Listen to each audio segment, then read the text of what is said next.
Hello everyone, welcome to Slay the Spire. Not only is this my favorite roguelike deck builder game of all time, it's also the only roguelike deck builder game that I've ever played. Let's see what the Spire has in store for us today.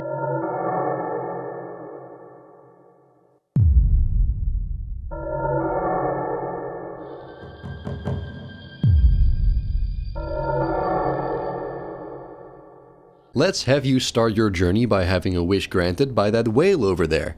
The wishing whale, if you will. At first, she only offers two parting gifts, being extra health or making your first 3 battles easier. When you start advancing into the Spire a little higher, you will notice that she will give you better rewards, however, they come with a twist. For example, you get 16 additional max HP, but you take 24 damage instantly. Or, you get a random boss relic, which could be very strong, but you trade it for your starting relic. These rewards only start showing up at the start of your torment if you beat the first boss in your previous run. So if you've been playing for a while and you haven't seen these rewards yet, then I don't necessarily consider you a bad player right away.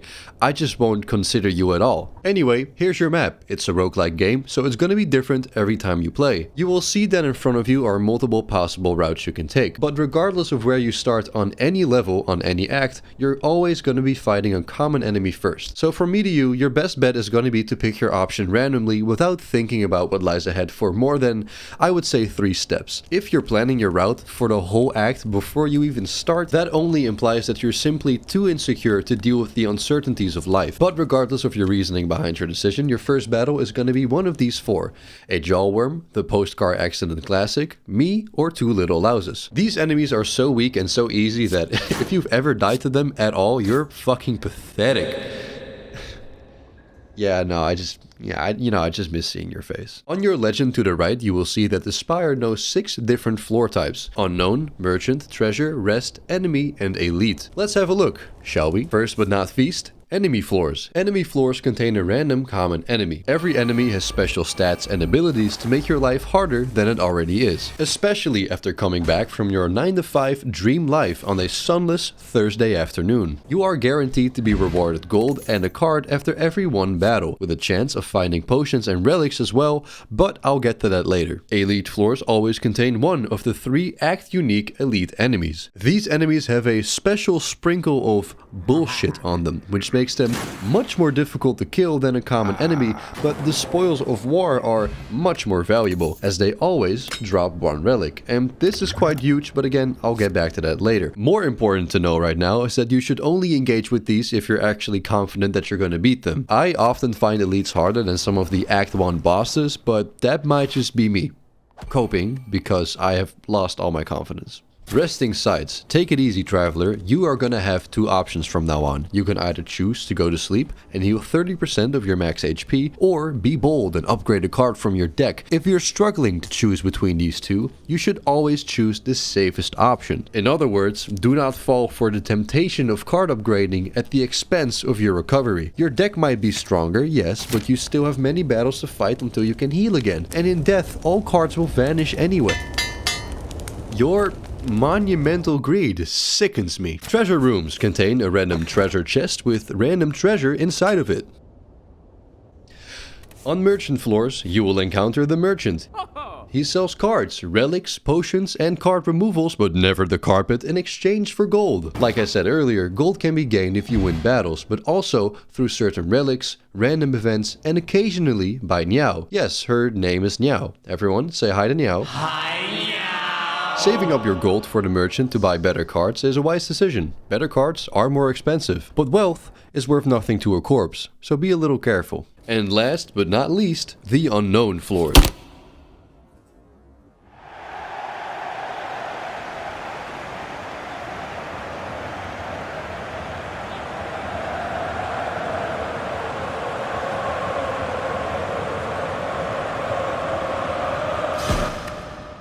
Unknown floors are, well, donuts and potassium fall from the sky. Faces emerge from the walls. The floor is no guarantee. I bet 10 bucks on roulette and got myself stabbed. Vampires. I got robbed by Cat, and Caddy, so I robbed a homeless person, which I got shamed for by the community. I gambled half my money on a joust and lost. I committed grave robbery.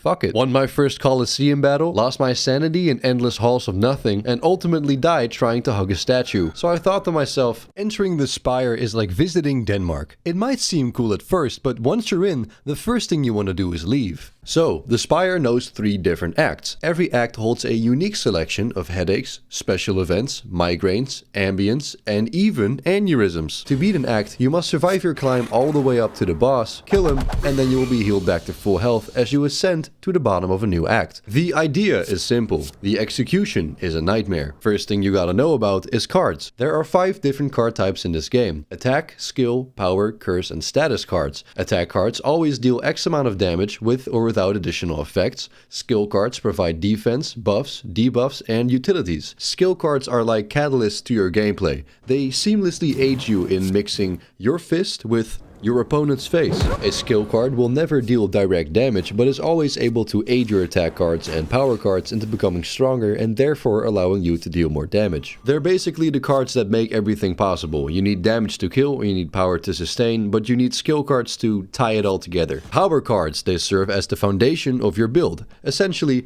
they can add a rule to your character, they can give you a direct power up, or they can alter your stats and or the ones of your opponent per turn. The cards shown on screen add a direct rule by themselves. These are very strong cards that you typically want to build your deck around. Other cards will add a rule that only triggers under certain conditions. You pick these cards based on the way your deck already is or how you aim to build it. The single-use buff cards are pretty self-explanatory. You use them once per battle, and for the rest of the battle you have a buff. Turn-focused power cards can give you a very strong snowballing advantage. Cards like Demon Form, Diva Form, Echo Form, and Chloroform are great examples of this. The problem they have is that just like any strong card, they're pretty hefty on the energy gauge. You usually sacrifice most or an entire turn just to play them. In Act 1 and sometimes in Act 2, this doesn't really matter, but these are not the acts where you need those cards the most. It's in Act 3 when you really start to need the powers. However, in Act 3, it's the hardest to play them. You usually won't have the luxury to just spend all your energy on one card because the enemies only need one turn to cross you over like a toddler who offended Michael Jordan.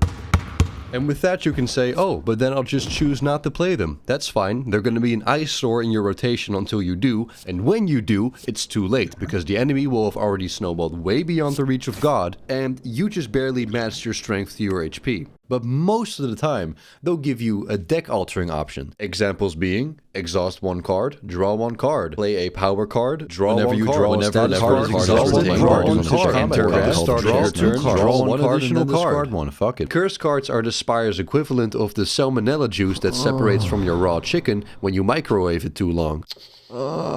Here's my top 5 favorite curse cards in the entire game. Number 1, contemplating buying NFTs. Number 2, Anakin Skywalker. Number 3, 1 hour after buying NFTs. Number 4, the indomitable edge of a wooden coffee table. And number 5, trying to sell your NFTs on Twitter. Most of the other curse cards essentially do nothing. They take up your deck space and disturb the rotation of your draws. Cursed cards stay with you until you get the opportunity to remove them. For professional players who have a standard to fulfill, getting a random curse card can be a huge bottleneck to your run. For me, getting a random curse card is like decoration on a pile of shit. Status, whatever. Status cards represent a negative status effect. Similar, but not quite identical to, say, Pokemon. In the endless purgatory of the Spire, your incidental burn status is presented with a formal warning on quality paper, whereas in the beautiful, peaceful Peggy 3 Sinnoh region, your level 3 goldfish is visibly burning to death. Parallel to each character's cards, there are always numerous colorless cards. These cards are not bound to the abilities of any characters. You can purchase these cards from the merchant, you can get them at the start of your run, and you can get them from unknown floors. This might sound great at first, but in the Spire, nothing is for free.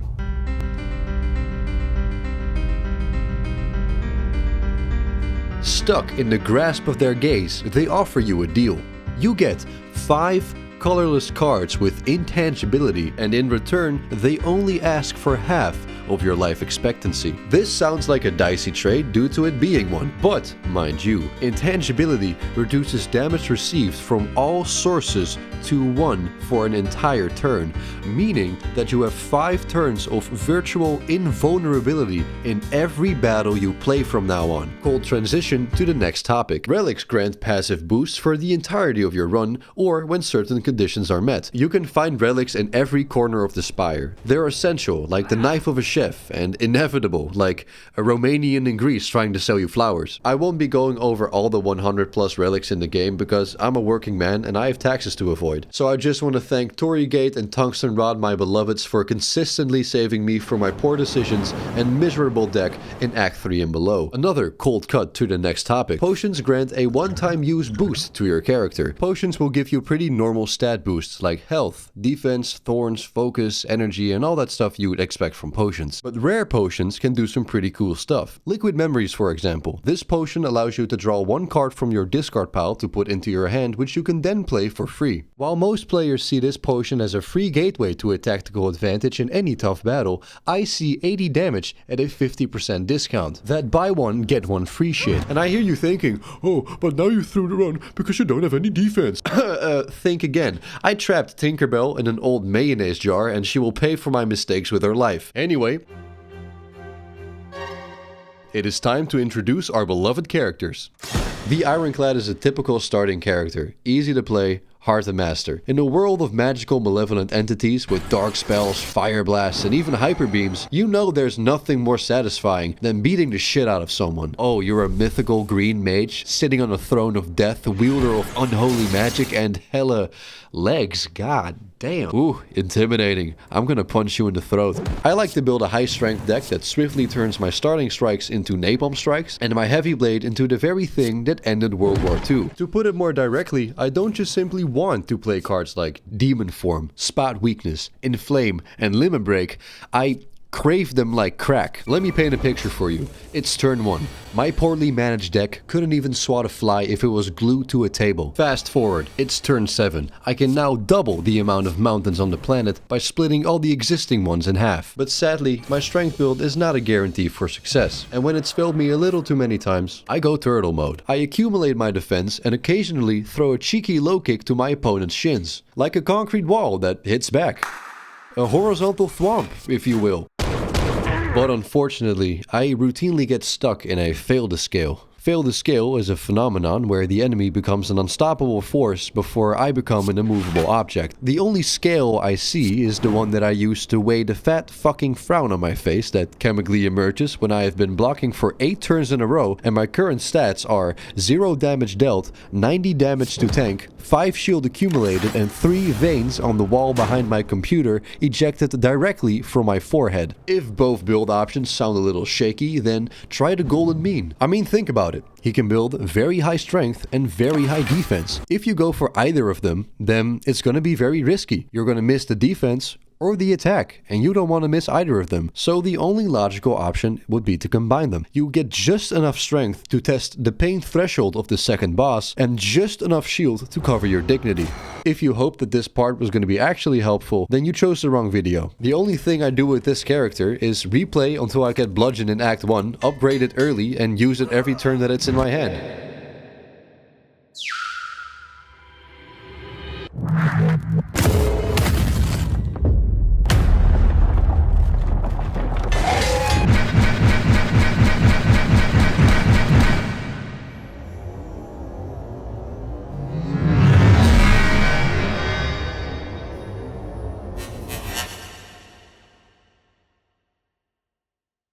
Our next competitor is a fan favorite, the toxic goth girlfriend that will actually stab and kill you. The Silent is a fragile individual. One could do so little as sneeze in her direction and her femur goes on a 6-month cooldown. However, give her a few turns and she can produce enough poison to tranquilize an entire Brachiosaurus 150 million years after it went extinct. Basically, she's got a special poison ability. At the end of your turn, this poison deals damage equal to the amount of poison stacks applied before the enemy can attack. At the start of a new turn, all enemies will lose 1 poison stack. Her poison also negates shield, making it especially strong against enemies like the Spheric Guardian, an enemy that stacks and starts with a stupidly high shield bar to cope with his embarrassingly low HP. This absolute creature and his undeniable ways of life remind me of a recent encounter I had with a bearded man in a Dodge Ram on the freeway, who, instead of passing me on the open left lane, was continuously solar beaming me due to 1. The height difference in our vehicles,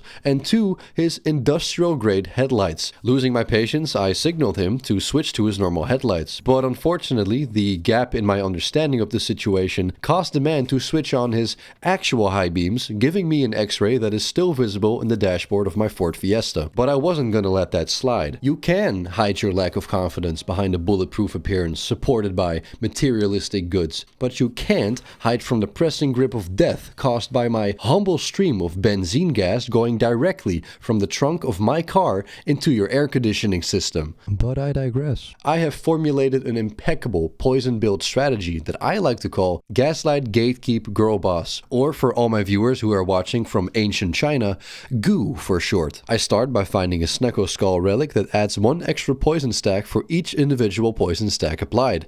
If I can't find one before Act 2, that is no problem. I get creative and make sure to abandon the run and delete my account, because my win ratio shall not be tarnished. Next, I acquire these cards and upgrade them, laying the foundation for my chemical warfare. If I'm missing one of these cards or I'm forced to heal instead of upgrading before the 3rd boss, then forevermore, I prove flexible and resilient by gracefully abandoning my run again and deleting Windows 10. If all does go according to plan, I expend my domain on the field, throw a Jin Q, apply a generous touch of poison, triple that poison, lean back, end turn and sell my Steam account to a poor man in Rio de Janeiro because I miscalculated my damage output. But life really is that simple. If my underhanded and well-calculated strategies don't seem to work, I can always count on one of my trusty karambits that I bought from AliExpress. Introducing the Shift build. This build/strategy is most commonly focused on summoning as many shifts as your hand can hold, supported by cards and relics that add damage and poison to all of my individual shift attacks. Stabbing my opponent to death is something that I really enjoy. It's a great feeling. However, when my opponent is a knife the size of a horse, deep down I do wish that I had more options. Anyway, I had so much fun playing the Silent that I delayed my gratification of completing the game with her for 10 raw hours of my time on this earth.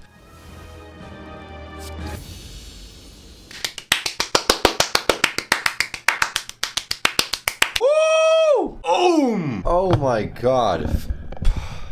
Finally. I can get to writing this fucking script.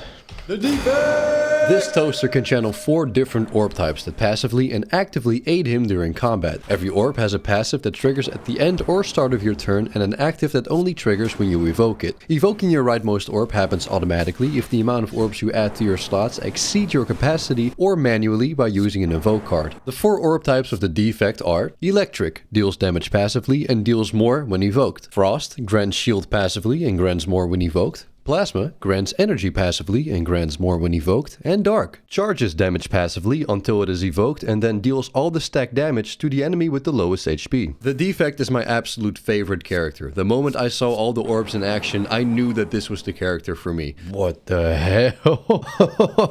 Yo, this guy is fucking sick. The creative freedom that this guy gives you with all those orbs is just fascinating. You can build anything you want. If you want to go for electric, you know, get a lot of DPS, end the battle early, go for it. If you want to build a shit ton of shield and just, you know, wait the battle out, go for Frost, go for it. If you want to build just Dark Orbs for some reason, whatever, go for it. If you want to build Plasma for the energy and focus more on your cards rather than your orbs, go for it. And from then on, you can tweak however you want. You can go 25% of everything. Maybe 50-50 with 2 orbs, maybe 70-20-10, respectively, electric, Frost, and then, you know, that 10% is that Dark Orb you've been charging for the past 7 turns, and then you let it free on the only enemy in the game that regenerates. For the people watching that haven't played this game yet, I'm gonna keep this part rather short, because you just gotta experience it. If you're interested in playing in any way, shape, or form, then please do so, and come back later and tell me just how fucking fun that was. Or how much you hated it and you think it sucked. Whatever, it's your experience. Our fourth and final character is the Watcher, a character that you can only play after you beat the game with the other 3 characters first. Thank you, Megacrit. I love play to unlock games. The Watcher is an interesting character because you see, she cannot. The Watcher can switch to 3 different stances. The first stance is Calm. The actual stance does not have any direct effects, but it grants 2 energy when you switch out of it. Her second stance is Wrath. Her attack damage is doubled, but she also takes double the damage. And the third and most powerful stance is Divinity. When you acquire 10 mantra, the Watcher will automatically switch to her Divinity stance, granting herself 3 energy and tripling her attack damage for 1 turn. If you think the Divinity stance sounds overpowered, that's because it is. Divinity is very strong, but you have to gather all the mantra and it only lasts 1 turn. The mantra cards themselves barely serve any practical value, and it'd be a waste over other stances to only focus on Divinity. Her gameplay is not just about getting the ultimate stance, it's about utilizing all of them. Redditors call this stance dancing.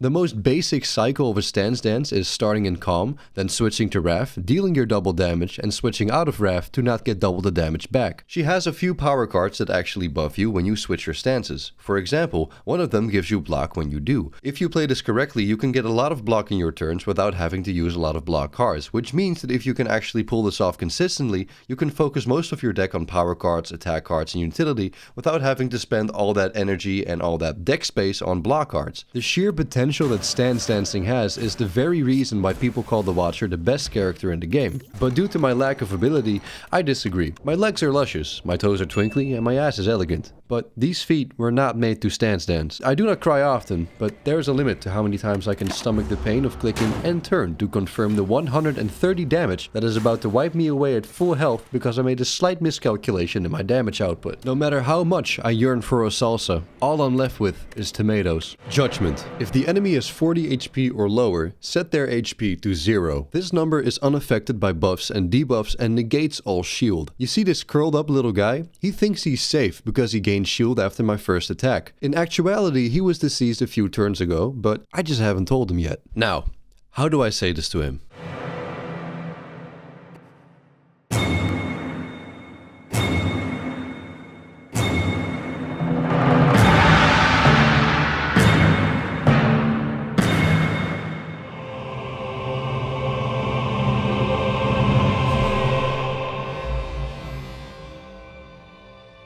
But there is more to the Spire that meets the eye. Once you've beaten the game with the Ironclad, the Silent and the Defect, you unlock something special. On the top left of your screen you will see a black triangle. This triangle represents the 3 slots that can be filled with the 3 keys of the 3 main characters. The Ruby key can be chosen at any campfire instead of Rest or Smithing. The Emerald key can be obtained by beating one of the empowered elites. They're recognizable by the little flames around their icon. Their additional powers can be, but are not limited to, Regeneration, Thorns, Strength, and Plated Armor. And the Sapphire key can be picked up in any non-boss chest instead of one of the relics that was inside the chest. The sacrifices you make for acquiring a key can be the crucial difference between just barely beating the game versus getting hopelessly destroyed in Act 2. When you do find all the keys before beating the 3rd boss, you gain access to Act 4.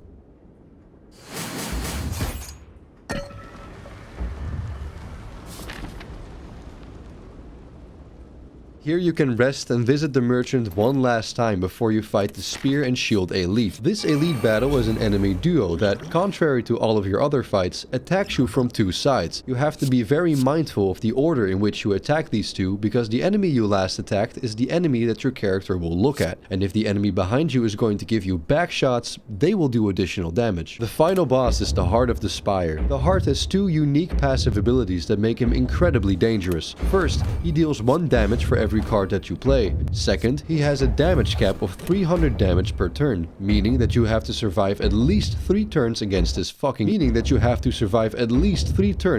enemy. Supported by all debuffs and status cards known in the game and a shit ton of damage, and you've got yourself another inconceivable. And this is not even the true pinnacle of the Spire's challenge. The Spire has a difficulty enhancer called Ascension level, ranging from 1 all the way to 20. You start at Ascension 1 and you can only move to the next level when you beat the first 3 acts at that Ascension level. You can beat Act 4 if you want to, but it's not necessary, and it saves you another ibuprofen if you don't. Your Ascension level is also unique per character. If you beat Ascension 1 with the Ironclad, you won't be at Ascension 2 with any of the other characters. For every added Ascension level that you climb, you accumulate negative rules to the game, including, but not limited to, debuffs, decreased gold gain, stronger enemies, and weaker card drops. The ultimate slap in the stomach at Ascension 20 is having to battle 2 bosses of the 3rd act. I want to remind you again that even playing Ascension is totally optional. If you want to conquer everything the Spire has to offer, be my guest, but I will enjoy my healthy blood pressure in peace playing normal mode as I get killed by them all for the 835th time. I actually did try Ascension 20 on custom practice mode once, just to see what it was like, and now I know how the onions feel in short form cooking content.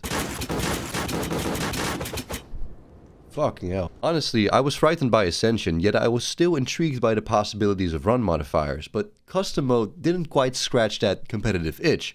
Luckily for me, I can participate in the daily climb. The daily climb generates a randomized run every day and keeps track of a global scoreboard that shows all winning runs and ranks them by score. The daily climb randomly selects one of the characters to do the challenge with, and if you have mods installed, it can also select one of your modded characters. So while everybody's struggling to beat the challenge as the Ironclad with a randomized deck of 50 headaches, 3 parasites, boosted elites, and a low credit score, I breeze through the occasion with Ding Zen on his magical white horse using cards with abilities that I can't read. Also, if someone could please tell the devs that my name is just spelled Jorise, I don't do it for the fame, but I value my respect. Unfortunately, Slay the Spire has a very active modding community on Steam Workshop. I was looking forward to trying out new characters, items, enemies, and perhaps even entirely customized acts, but all I found was scarcely clothed, prepubescent anime girls and more Chinese porn than the average Chinese man will ever see in his entire life. For the culture, I will highlight one example, a character mod in which you play a fair lady who has some serious melons. Her main character mechanic is to grow the melons until they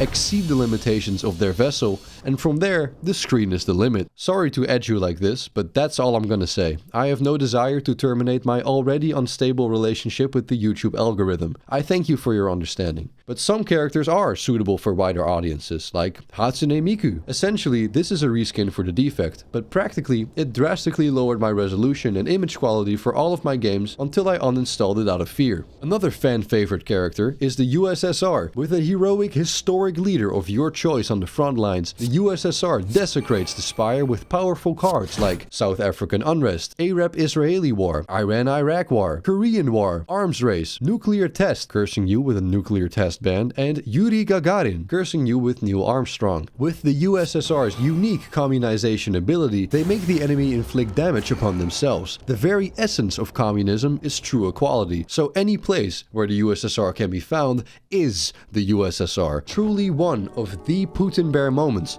of all time.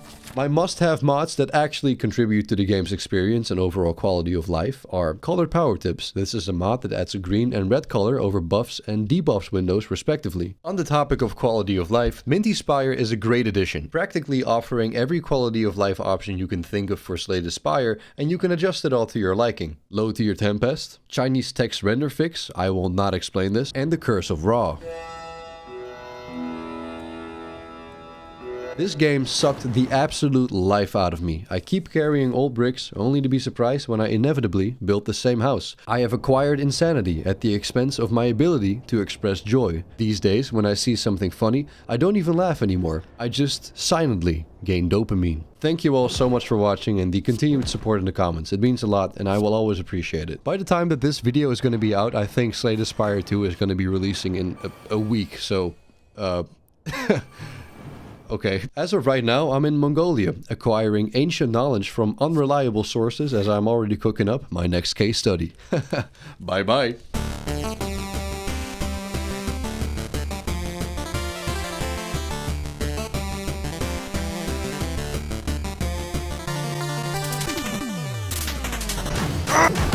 Fuck.